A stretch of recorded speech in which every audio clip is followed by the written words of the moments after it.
Mesdames et messieurs, chers militants, vétérans, chercheurs, médecins, défenseurs des droits culturels et de la médecine traditionnelle.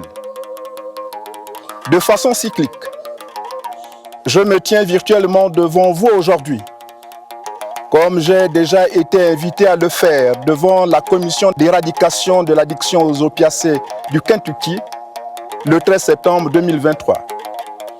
Non seulement en tant que représentant du ONG gabonaise africaine, l'Association nationale Marangama Nzambe, mais aussi comme humble défenseur et porte-voix d'un héritage ancestral. Cet héritage est celui d'un peuple en lien avec un arbre sacré, originaire d'une terre qui porte encore les traces d'un savoir que l'on enseigne dans aucune université.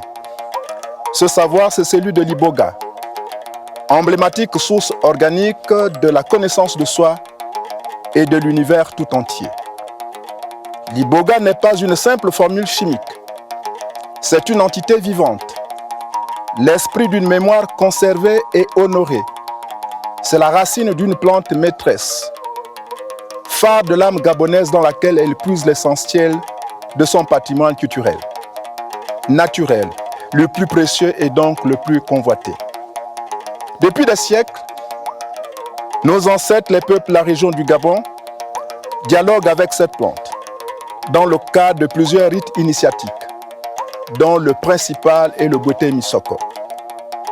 L'Iboga est notre enseignante la plus respectée, celle qui soigne, qui confronte, qui révèle.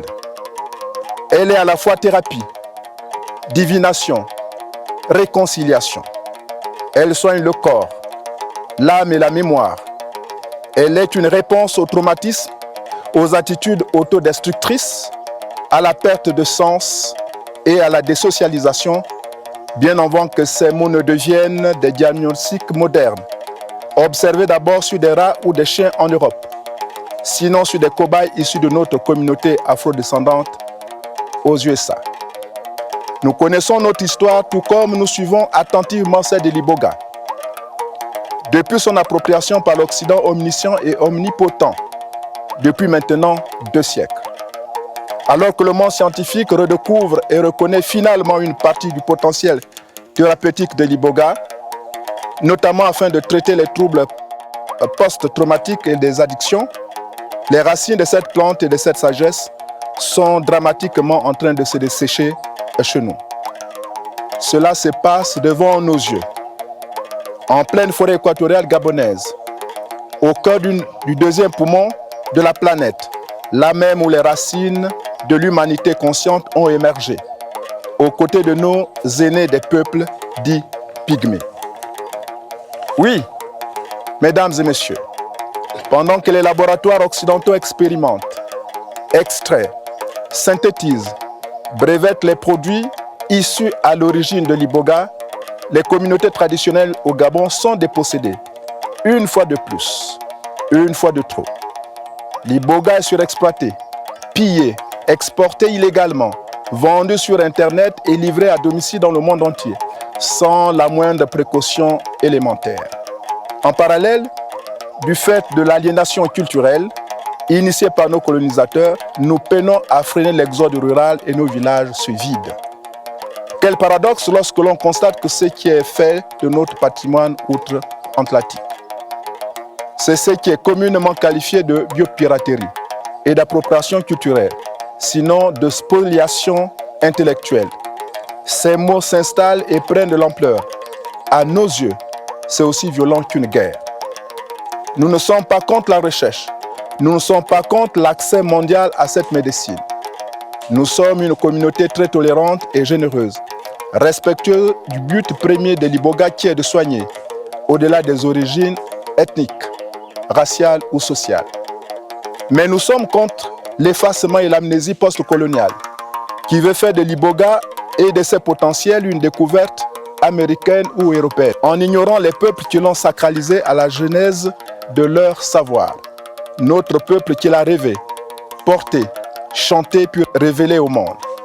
Alors, comme je vous l'ai déjà demandé le 13 septembre 2023, je vous pose cette question.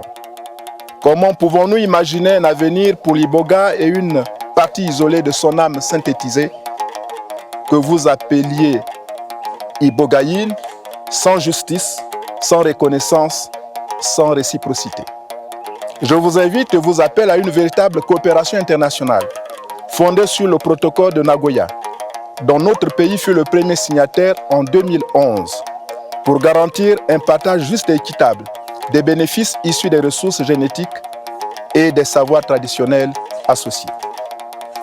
Conscient de notre communauté de destin, de notre humanité commune autour de la mère Terre, je demande humblement la reconnaissance du Gabon comme berceau originel de l'Iboga, source révélatrice de l'Ibogaïne, ainsi que le respect des détenteurs traditionnels et légitimes des connaissances thérapeutiques de cette plante. La création des filières légales, éthiques et durables d'Iboga et dérivés produits au Gabon, respectant à la fois l'environnement et les droits culturels des peuples autochtones, leur permettant ainsi d'également tirer profit de la manne économique générée par cette révolution médicale et de développer leurs projets communautaires. Un partenariat sincère entre les gardiens de nos savoirs traditionnels et la communauté scientifique, afin de co-développer des protocoles de soins qui intègrent ouvertement la sagesse ancestrale des peuples du Gabon, ainsi que leur expérience thérapeutique pratique inégalée. L'appui des ONG sur le même modèle vertueux que celui de Blessing of Forest, qui soutient inlassablement notre cause, à qui nous avons donné mandat pour nous représenter devant vous ce jour, mais aussi des fondations et autres institutions présentes à cette conférence dédiée aux sciences psychédéliques.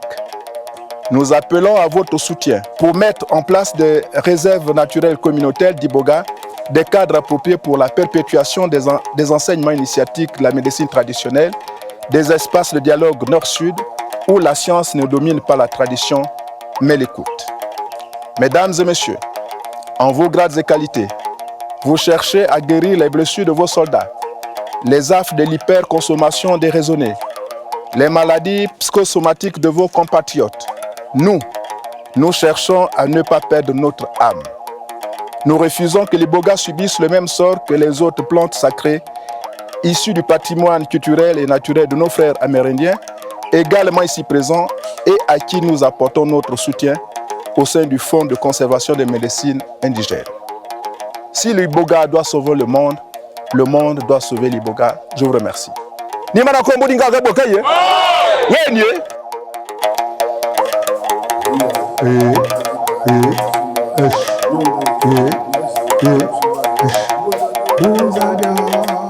Yo, epando,